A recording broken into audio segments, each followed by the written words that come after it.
Good morning. As mentioned, we will be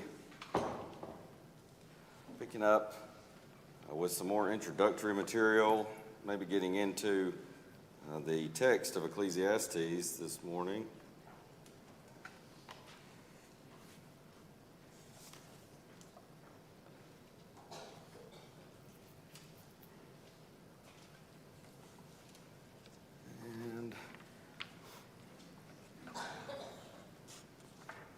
So I've got a couple of slides that I'll show in just a minute for, I don't know if I'll always have slides for this once we get into the actual text, but for the introductory material, I did use a few. I won't say prepare a few. I guess I had to prepare it in a sense, but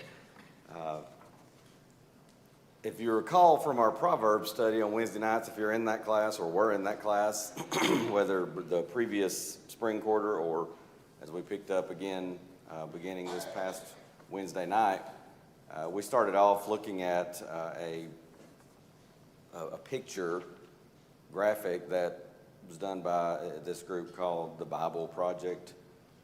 And some of their stuff's better than others. I don't know who they're affiliated with. I don't believe it's done by members of the church, but a lot of the introductory type material is pretty good, and that one on Proverbs is pretty good. This one on Ecclesiastes, I'm not as much in agreement with their overall assessment of the book, or a couple of particulars that I'll note when we go through. But I think it is nevertheless helpful, just in that anytime you have a graphic to go with something, I think that's helpful, because sometimes some of us are more graphics oriented. It just sort of helps to have a picture to go with something. I don't know if I've mentioned here before or not, but I had a classmate when I was in preaching school that was a tremendous artist.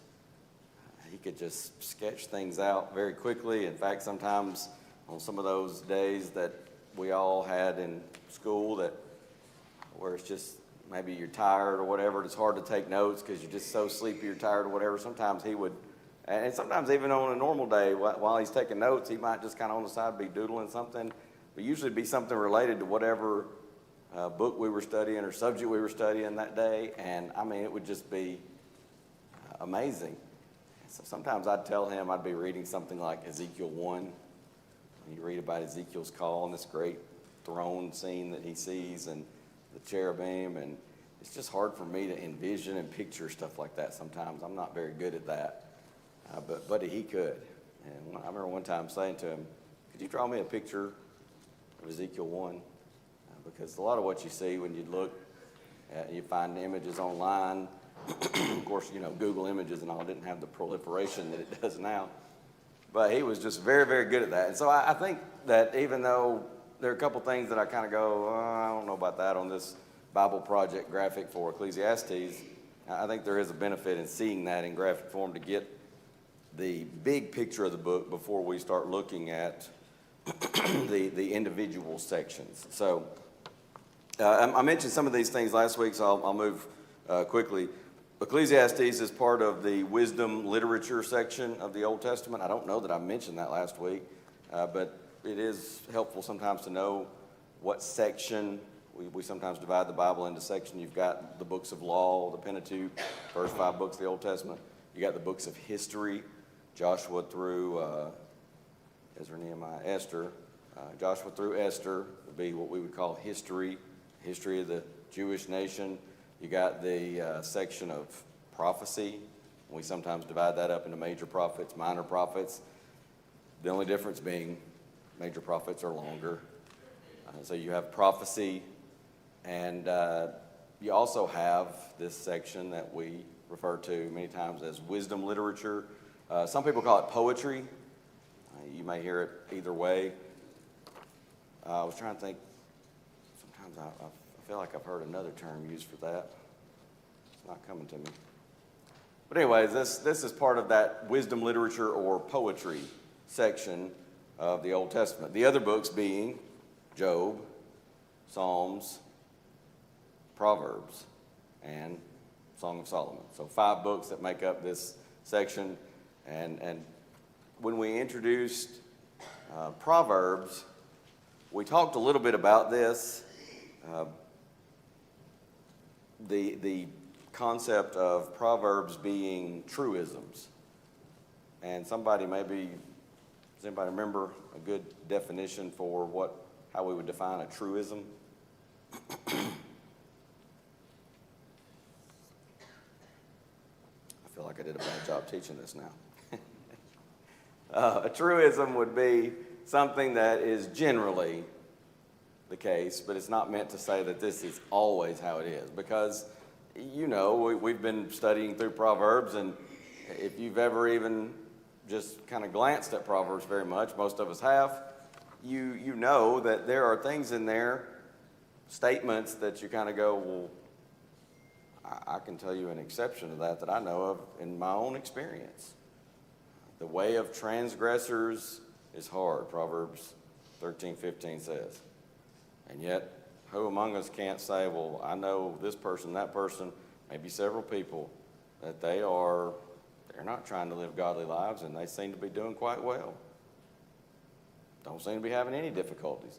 Now, we understand sometimes there are things that we just don't know about. Sometimes you think somebody's doing great, and not so much so.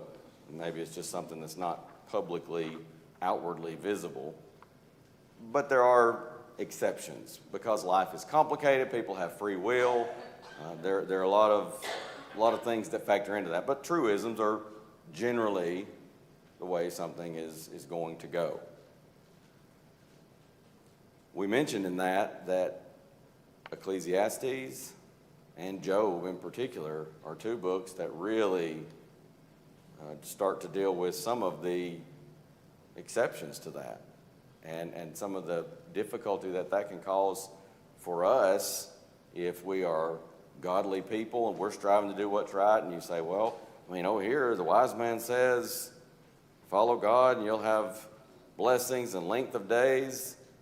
And yet I know somebody over here following God, striving to do what God says, but didn't live a very long life, died at a tragically young death or whatever. And so how do you deal with that? And that's a lot of what is going to come into come into play with the book of Ecclesiastes. Solomon, this wise man, this preacher, kind of going, okay, trying to figure life out. What's it all about? And we talked about some of that last week, the questions that we all have of what's the meaning of life? Because sometimes it seems like the people that are doing what is right suffer. And the people that are doing what is wrong seem to be doing quite well. And so it can cause us just sort of throw our hands up, or at the very least, lift our eyes to heaven and go, what's going on, Lord? So some of that's going to be dealt with in Ecclesiastes. Of course, Job, if you're familiar with Job at all, you know it's all about Job's suffering and Job trying to figure it out. And if Job indeed wrote the book, I think the evidence is good that he would have been the human author of that book. Job never knew why he was suffering until he wrote that book. If he did not write the book, then there's no indication he ever was told by God, hey, here's what's going on. Now, we know because we have this book preserved for us in Scripture, and we see that it's, there's this situation where Satan kind of says, I got the world in my hip pocket, and God says, well, what about my servant Job? There are some people out there, Satan, that will serve me. Oh, well, yeah, if you buy them off, you bribe them, of course. But if he didn't have all those blessings, he'd curse you to your face. And God says, okay. Some of the young folks will say today, challenge accepted. You'll see. And so he takes everything away. Comes up again. I got everybody in my hip pocket. What about Job? Even after he lost all his blessings, he still serves me. He's still faithful. Oh, yeah, well, Job, well, you didn't let me touch him. You take away his good health. Oh, man would give anything for his good health. He's still healthy. You take that away, he'll curse you to your face. God says, okay, you'll see. But Job never knows all that. We do, reading the book, but he didn't. And so why do bad things happen to good people? That's the age-old question. That's dealt with quite a bit, really, throughout the book of Job.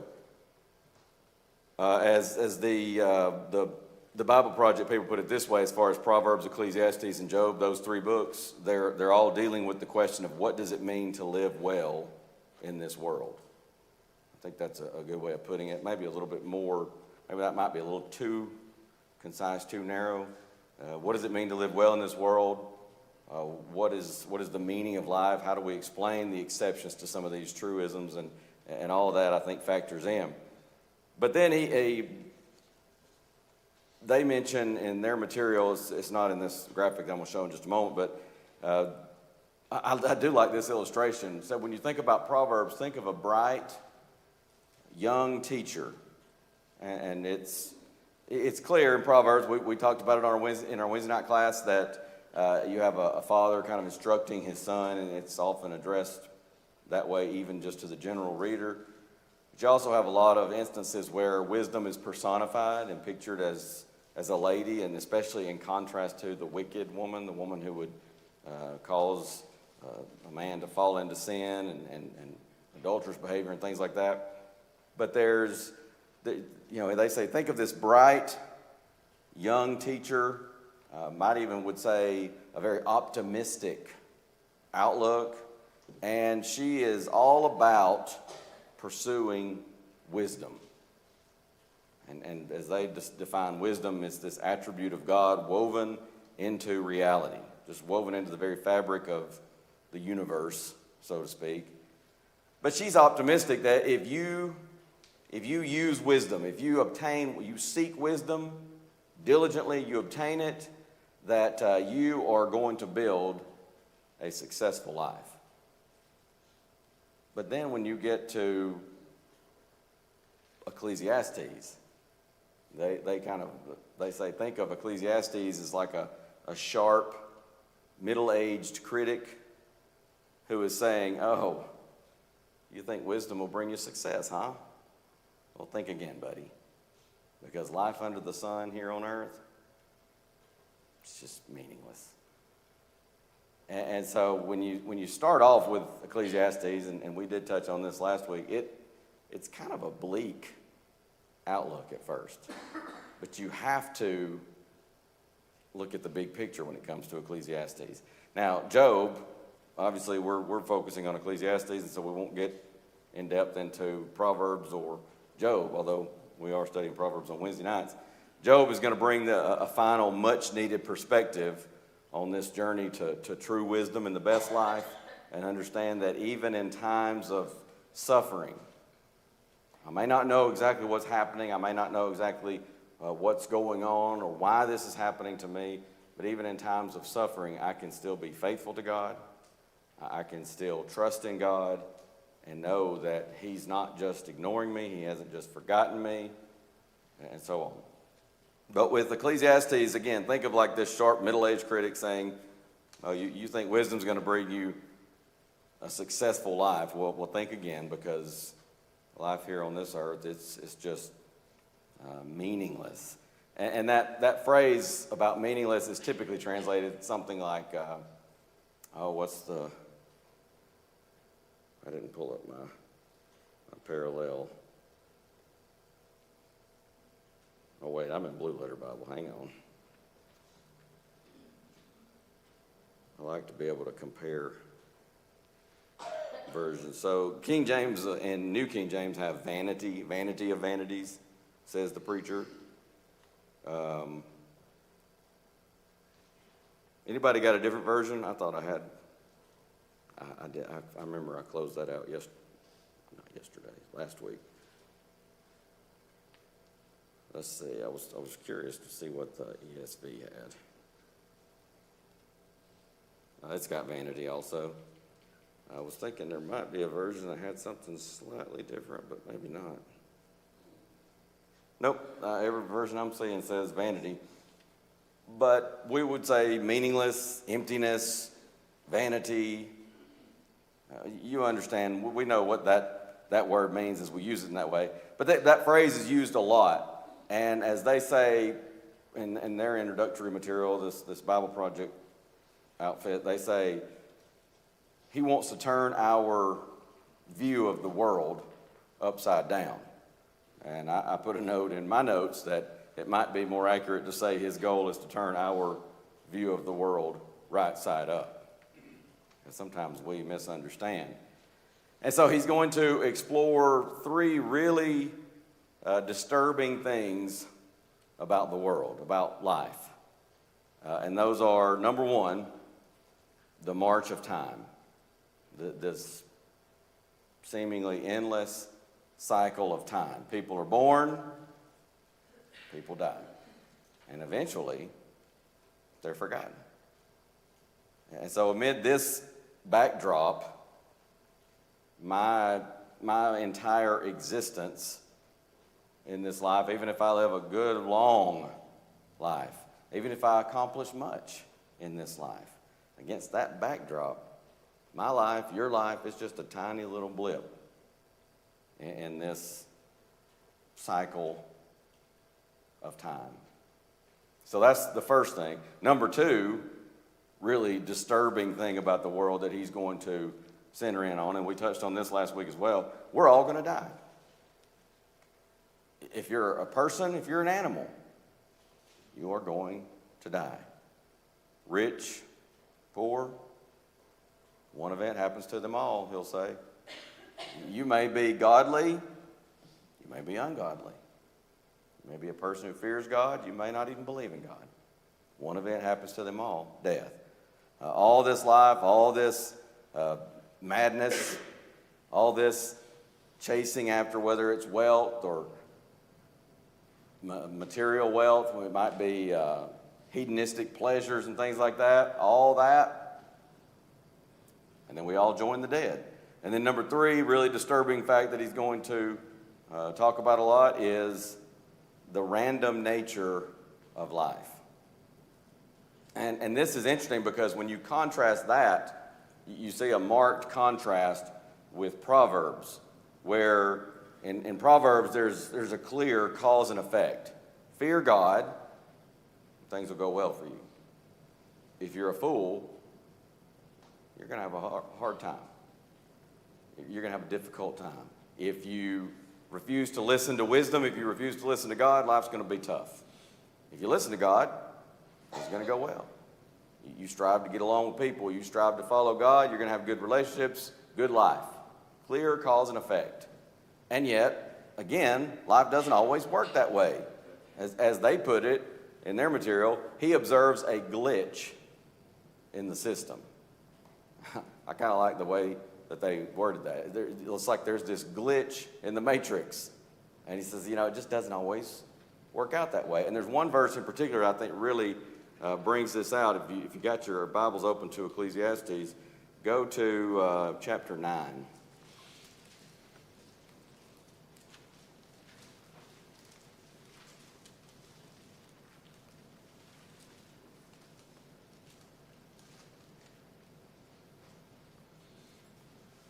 And somebody nice and loud for us read verse 11. I returned and saw under the sun that the race is not to the swift, nor the battle to the strong, neither yet bread to the wise, nor yet riches to men of understanding, nor yet favor to men of skill. But time and chance happen to them all. All right, so you see the glitch in the system? He says, look, the speedy person doesn't always win the race.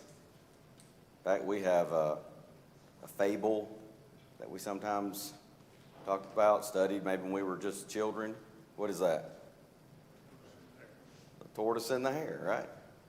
And obviously, the rabbit, he was much faster, but he lost the race. So he says sometimes it's not always the swift winning the race. The strong doesn't always win the battle. Sometimes the underdog wins, right?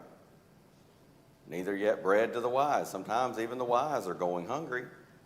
Sometimes even men of understanding, they're not rich, they're poor. Men of skill, not always favored. Sometimes even downright despised. But what?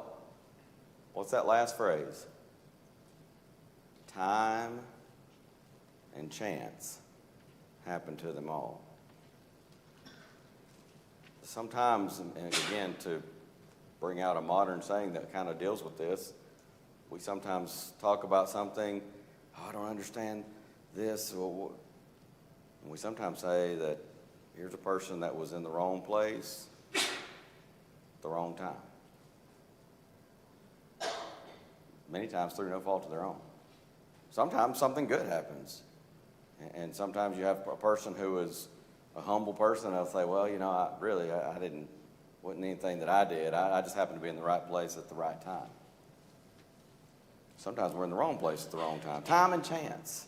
And sometimes tragedy strikes and we're trying to find a reason. And sometimes even well-intentioned people can say to someone who has suffered a terrible tragedy, a terrible loss, and they say something that, you know, again, I don't doubt the intentions. Many times it's with all good intentions, but they say something really foolish like, well, you know, this was just God's will. And I've talked many times with, maybe it was a mother who lost a child and had a well-intentioned person who says, well, you know, it's just God's will. And I know at least one mother told me that she said she felt bad about it later, and she said, I was just in the throes of grief, and I sort of snapped back at him and said, so you think it was God's will that I just lose my child, that my child die? It's not God's will. It was never God's will for man to die. Why do people die? Period. Sin entered this world. And so time and chance factors in. And so again, I like that metaphor of, you know, it's like he observes this glitch in the system. But his point is, you can't control anything in life. We often kid ourselves, deceive ourselves into thinking we can, and we do, but you can't control anything in life. It's just too unpredictable. If you want to master life, to control life, you're setting yourself up for a fall. You're setting yourself up for disappointment, utter disappointment. And so throughout the book, he's going to use a metaphor to tie these three very disturbing things together. And that metaphor is a Hebrew word, hevel, or hevel, something like that. It's a word that is used numerous times in Scripture. It's almost exclusively used metaphorically. The word literally means smoke or vapor. And you think about smoke or vapor. What's the, perhaps, I'm thinking of the best way to illustrate this in the form of vapor. We see it in the sky every day. What is it? Clouds.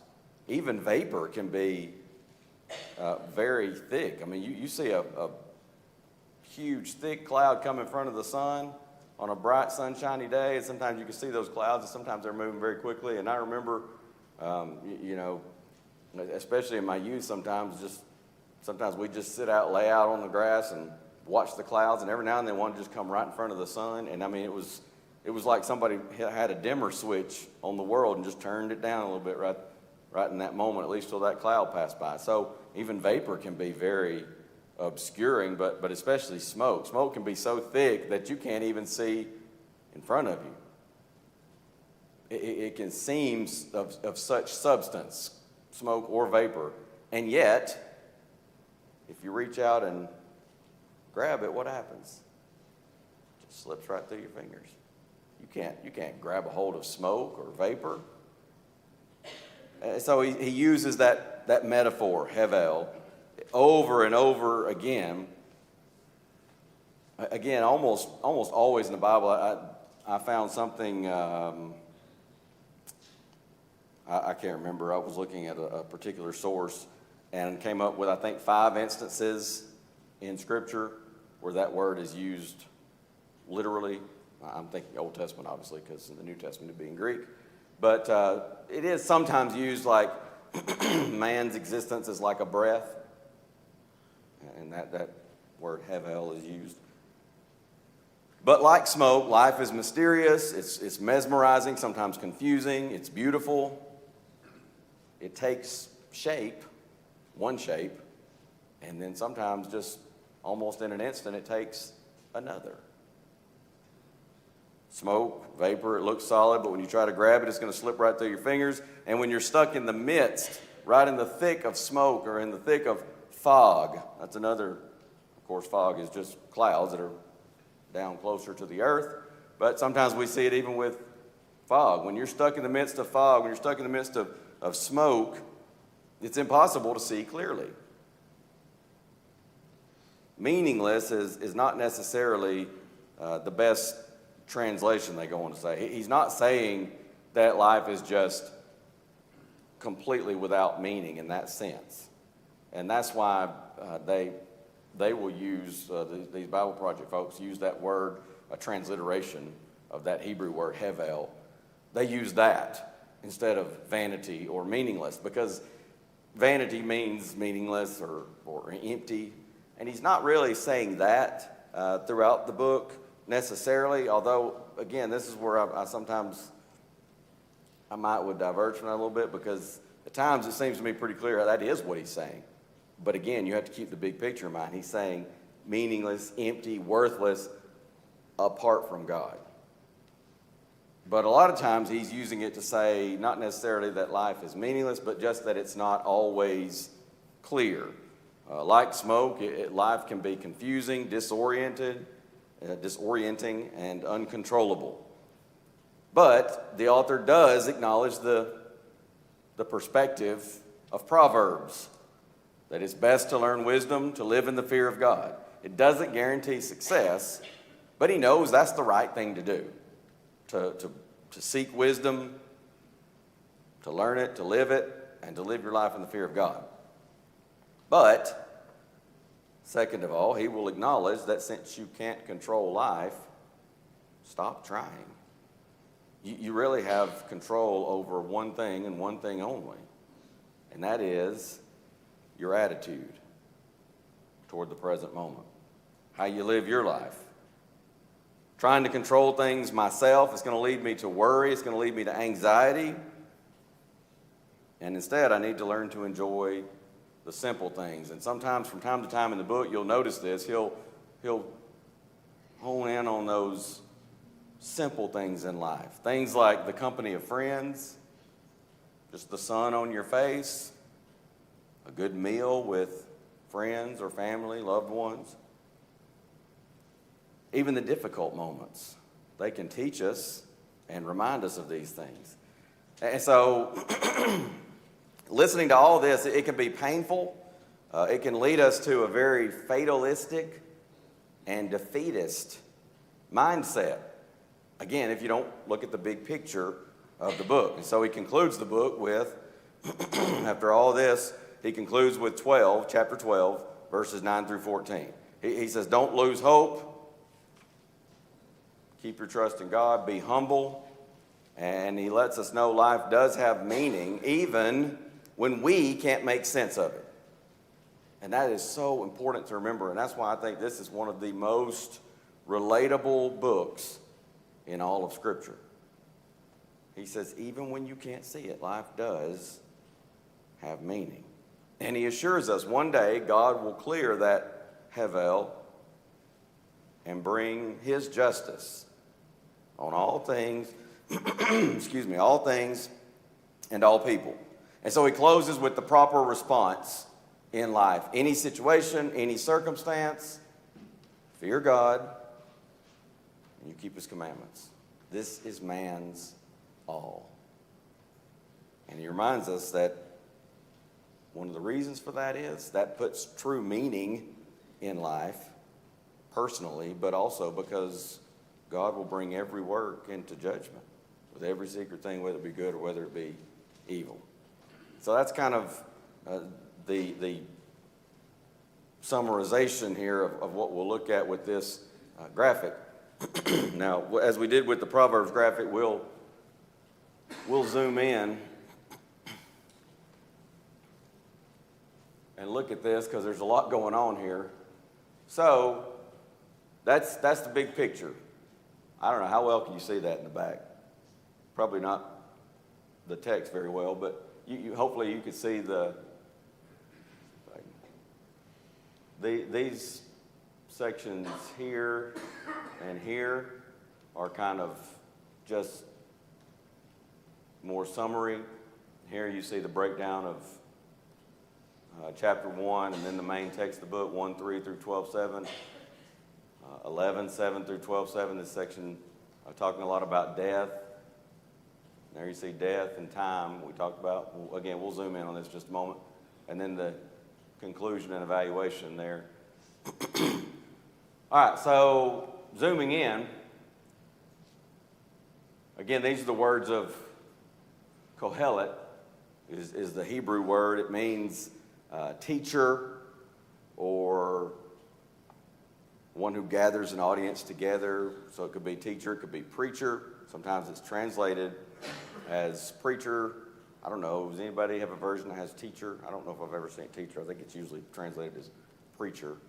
But that's that idea, gathering somebody together, and certainly preacher fits because it's like he says, I've got a message to share. I won't go over this here on the right-hand side, because different views on authorship. We talked about that last week. The traditional view and the Jewish view down through the years, traditional Jewish view, was that Solomon was the human author of the book. And I have yet to see compelling reason to think otherwise. That's from my studies. Some people think it might have been another descendant of David. Some people think some Israelite teacher who uses a Solomon-like persona. Here's where I really differ from their take. This key point here that the teacher is different than the author. I'm just not sure I agree with that conclusion. But they're kind of basing that on, if you go to chapter 1, he starts off, the words of the preacher, the son of David, king in Jerusalem. Vanity of vanity, saith the preacher, all is vanity. And then, it's like he's saying it's like that's supposed to be this teacher speaking. And then he launches into, well, here's what Solomon had to say. And if you go all the way to chapter 12, their position is, picks up in verse 9. And moreover, because the preacher was wise, he still taught the people knowledge, and so on. It doesn't do any damage. It's not like it's going to cause you to believe something false or anything like that. It doesn't do any damage to the understanding of the book if somebody takes that position. I don't know. I just don't really see that. Just because he refers to himself in the third person, Yes, sir. Well, one is I, the preacher, was king over Israel in Jerusalem. Yeah, see there he's the same thing, and that would be part of that section. So, yeah, it just doesn't make sense to me. I don't know. I don't know if they just haven't thought that through as well. It's the first time I'd ever heard anybody take the position that the teacher is different. The teacher or the preacher here, Kohelet, is different than the author. I just had never run across that before, but yeah, I don't think it holds up, and I could be wrong on that, but there you see this first part of our intro, and then zoom in on this far top right of the graphic to let the author's basic goal, and again, bear in mind they're taking the position the author's different from the preacher, but I would say the preacher's basic goal here, Solomon's basic goal, is to deconstruct all the ways that we find meaning and purpose apart from God. And so, you got these things that are being tumbled. You got man over here building wealth, building pleasure, status, career, and he's just going to topple those things over because we think we're finding meaning and purpose in status, career, pleasure, wealth, and so on. And he says, there's no real meaning in those things. And so that's kind of the basic goal. He's going to deconstruct all the ways that we try to find meaning and purpose apart from God. And so he's going to talk about, you got the introduction, and it is an introduction, but again, I think it's still Solomon speaking. And he's going to say, and I think part of maybe why they take that position is this startling statement of chapter 1, verse 2. Vanity of vanity, says the preacher. All is vanity. But what if, and I think it makes sense, what if the preacher is grabbing attention? One of the things that any public speaker is taught and understands is that if you can do something in the beginning of a speech, of a sermon, to really grab attention, and especially if it's somebody, we used to talk about this in preaching school, if you're getting up every single Sunday and preaching, you don't want necessarily to start off the exact same way every time because it's easy to get tuned out. And so it's an easy rut to fall into. He starts off, you talk about a statement. If you can imagine a preacher gets up, a teacher in a class, and just says, I realize y'all are all gathered here for worship. I realize we're gathered here as a spiritual family of God, but let me just start off by telling you all what a meaningless existence we all have. This life is worthless. It's empty. That's going to get some attention, isn't it? And he doesn't even say at that point. He doesn't say, now, let me hasten to add, I'm talking about apart from God. Y'all don't crucify me yet. He doesn't. He just says it's all worthless, empty. It's like trying to grab smoke, fog. And then he launches into this cycle of time, and that's what this section here is dealing with. All the different things that we accomplish, the work, the technological advancements, the skyscrapers. Time's eventually going to erase you and me and everything we care about. And you see why sometimes people, we'll talk sometimes about a book. There were certain books that everybody understood, basically from the get-go, this is part of the canon of Scripture. Ecclesiastes had some debate. And the biggest issue that some folks took with Ecclesiastes, some of the ancient Jews, they say it's kind of fatalistic. But if you divorce the rest of the book from 9 through 14, yeah, it's very fatalistic. That statement alone, time will eventually erase you, me, and all we care about. That's pretty dark and depressing, isn't it? You build a career. Think about all the stress that goes into that. Up here at the top right. And you build, you save, you work toward retirement, and then you retire, and you're not in your prime anymore. It's not to say you can't enjoy it, but sometimes you don't have very long to enjoy it. And then what happens? Well, we join the dead, and you leave it all behind. And somebody gets that, whether it's a child or somebody else you designate, and guess what? He might be a fool and just blow it all, waste it. Every time I go back home now, I grew up out in the country, kind of essentially in the middle of nowhere, and I've been going back home the last several times, and there are houses popping up like crazy. And I finally asked Mom and Dad one day, I said, what is the deal? Like, it used to be just Mom's side of the family mostly in that area and just a few others, and we knew who all our neighbors were, and sometimes your neighbor was on down a ways, and now there's just houses popping up everywhere. She said, well, Mr. So-and-so died, and children got all that land, that 200 acres that he had, and they just split it up between them and sold it off. And now people are building houses. You may work, and I know many people, in fact, many of those folks back home, It was very important to them to own land. They felt like that was a better investment than stocks or mutual funds or whatever. They say, hey, in fact, I've heard people say it to me, God ain't making any more land. So I want to own some land. That's something that I can have, and that's an investment.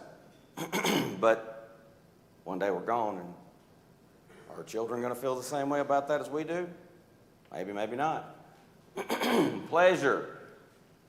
He says you could just live it up, enjoy your weekend or whatever, but Monday always comes and it's back to the grind. You get the idea here. That's kind of what he's talking about, this circle of time. And again, you'll see that when we get into chapter 1. And there's that word we mentioned, hevel. Everything is utterly hevel, vapor, smoke, fog. It's temporary, it's fleeting, it's hard to understand. It's an enigma or a paradox. It takes shape and then just almost as soon as it does, it takes a different shape. You can't grasp it. All the beauty, goodness, and justice in life is just, sometimes it just seems so temporary and fleeting and difficult, or if not impossible to understand. And so he's going to talk about your wealth, your career, your status, pleasure. All these things, they're fleeting. There are no guarantees, even with wisdom and the fear of the Lord. No guarantees. There's no guarantee that if you walk in wisdom and in the fear of the Lord that nothing bad's going to happen. It's not a guarantee. So again, as we mentioned just a moment ago, how do you live life in the midst of hevel? You accept that life is out of your control. Enjoy the simple things like friendship, family, a good meal, a sunny day. In 11:7 through 12:7 especially, he's going to talk about death. Wise, foolish, rich, poor, all of them, they're going to die. That's the great equalizer. One event happens to them all. And he's even going to say in chapter 12, verse 1, remember your Creator in the days of your youth before the evil days come. And there's a really interesting discussion. It's been several years ago. I preached a sermon from that text. Brother Wayne Jackson has a great article on Christian Courier where he describes some of the difficulties of old age. But then that conclusion and evaluation of the teacher's words are like goads, that sharp point on the end of a shepherd's staff. He can goad the sheep. It hurts when you get pricked with the goad, but it helps to get the sheep going or in the direction that you need them to go. So that conclusion there in 12, 13, and 14, fear God, keep his commandments. It's the whole duty of humans. God's going to bring every work into judgment. And so there you see that's kind of the overview of the text, and then back to the zoomed out picture of the whole thing. But that's a great, other than, like I said, that one disagreement I have, that major disagreement, I think that's a pretty good overview of this book as we try to find meaning in the midst of all the smoke, the vapor, the hevel of life. So God willing, we'll pick up with chapter 1, verse 1 next week. Thank y'all. We'll have a break before worship.